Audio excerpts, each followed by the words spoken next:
दोस्तों, आज हम जो कहानी आपके लिए लेकर आए हैं उस कहानी का शीर्षक है गोरी घमंडी ननंद का बुढ़ा पति। यह कहानी है एक लड़की की जिसने एक अमीर लेकिन उम्रदराज आदमी से शादी कर ली, सिर्फ ऐशो आराम की चाहत में।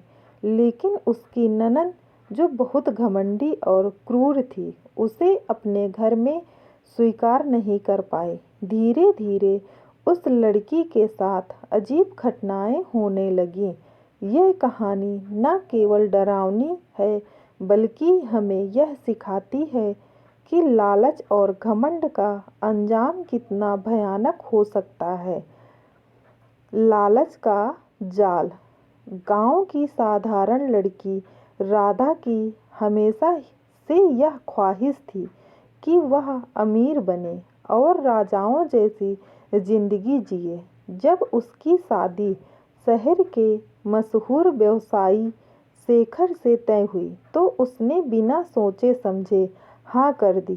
शेखर की उम्र 65 साल थी, जबकि राधा सिर्फ 22 की थी। उसे लगा कि पैसा और ऐशो आराम उसकी बाकी इच्छाओं की पूर्ति कर देगा।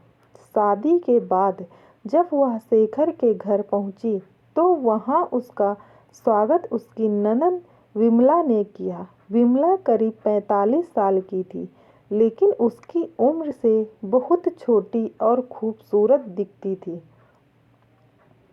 वह अपने भाई की शादी से खुश नहीं थी और राधा को तिरस्कार भरी नजरों से देखती थी। विमला का स्वभाव बेहद घमंडी था। वह नौकरों पर चिल्लाती, गरीबों को अपमानित करती और खुद को सबसे सर्वश्रेष्ठ समझती। राधा को घर में बिल्कुल अपनापन महसूस नहीं होता। हवेली की रहस्यमयी रातें। राधा को शादी के कुछ ही दिनों बाद एहसास हुआ कि इस हवेली में कुछ अजीब है। रात को दरवाजे अपने आप खुलते बंद होते, किसी के चलने की आवाज़ें आती और कभी-कभी उसे ऐसा महसूस होता कि कोई उसके पीछे खड़ा है।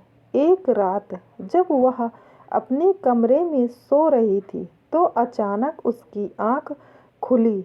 उसने देखा कि खिड़की से एक साया अंदर घुसा और धीरे धीरे उसकी ओर बढ़ने लगा।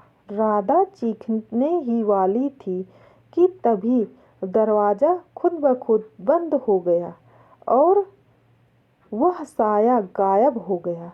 सुबह उसने शेखर से इस बारे में बात की, लेकिन उन्होंने उसे समझाया कि यह उसका वहम है। लेकिन विमला उसकी बातें सुनकर हंसने लगी और ताने देने लगी। गांव की लड़कियों के नखरे और डर तो देखने लायक होते हैं। भूत ऊत कुछ नहीं होता, यह सब तुम्हारे दिमाग का फितूर है।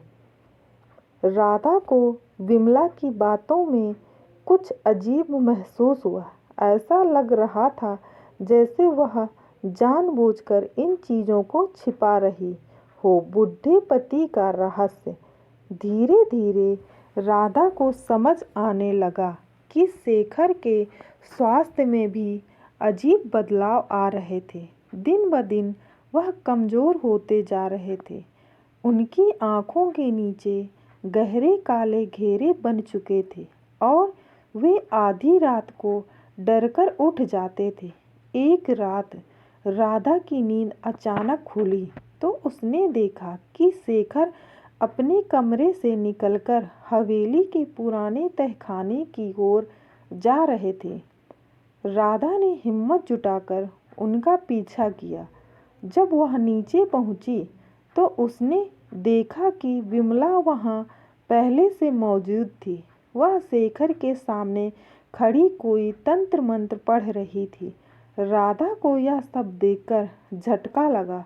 उसे एहसास हुआ कि विमला सिर्फ घमंडी नहीं थी, बल्कि वह किसी खतरनाक काले जादू में भी लिप्त थी। हवेली का अतीत। राधा ने हवेली के पुराने नौकरों से बातचीत की तो उसे एक चौंकाने वाली सच्चाई का पता चला। यह हवेली पहले एक साधु की थी जिसे विमला ने छल कपट से मरवा दिया था। मरने से पहले साधु ने श्राप दिया था कि यह घर कभी खुशहाल नहीं रहेगा और जो भी यहाँ लालच से रहेगा वह बर्बाद हो जाएगा। राधा अब पूरी तरह से डर चुकी थी। उसे समझ में आ चुका था कि विमला ने अपने भाई को जादू टोने के जाल में फंसा रखा है ताकि वह हमेशा उसके नियंत्रण में रख सके। राधा ने फैसला किया कि अब उसे इस डर से बाहर निकलना होगा। उसने एक तांत्रिक से मदद लेने का सोचा। जब वह तांत्रिक के पास पहुंची तो उसने बताया कि विमला केवल एक साधारण महिला नहीं है बल्कि एक बुरी आत्मा से प्रभावित है। राधा जब वापस हवेली पहुंची तो उसने देखा कि शेखर बुरी तरह से कांप रहे थे और विमला उनकी आत्मा को पूरी तरह से अपने वश में करने की कोशिश कर रही थी। राधा ने हिम्मत दिखाई और तांत्रिक से मिली पवित्र भभूति शेखर पर डाल दी। अचानक हवेली में जोर की आंधी चलने लगी और विमला चीखने लगी। उसका असली रूप सामने आ गया। वह एक काली छाया में बदल गई और तड़प तड़प कर हवेली में ही जलकर राख हो गई। विमला के अंत के बाद हवेली फिर से सामान्य हो गई। शेखर की सेहत में सुधार आने लगा और राधा ने उन्हें एक नए शहर में ले जाकर बसने का फैसला किया। इस कहानी से हमें यह सीख मिलती है कि लालच और घमंड का परिणाम अच्छा नहीं।